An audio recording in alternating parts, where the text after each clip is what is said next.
Hey guys, it's Alec here from Build Nerd. In today's video, we're 3D printing Appa's Bison Whistle from Avatar the Last Airbender. Let's check it out.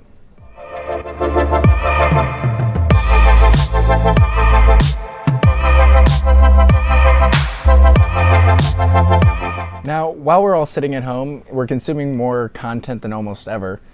I've started to rewatch certain shows, and one of the shows I rewatched was Avatar the Last Airbender, which is one of my favorite animated shows of all time, or just one of my favorite shows of all time. And rewatching it, I saw the bison whistle that Aang uses to call Appa, and I knew I really wanted to print this and print a functional one too, so that's exactly what I did. Now, let's talk about the print in a bit more detail. I found this model on Thingiverse and printed it in 150% scale. The 100% scale was very small and did not have a functioning whistle. This model was printed in some creamy white PLA from Ziltech.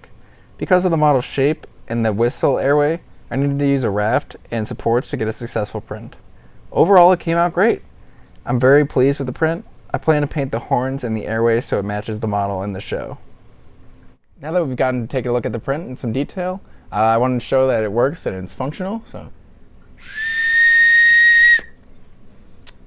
pretty cool. Thank you so much for watching my video. If you like this video and want to see more like it, feel free to like, comment, subscribe down below. And until next time, build your nerddom.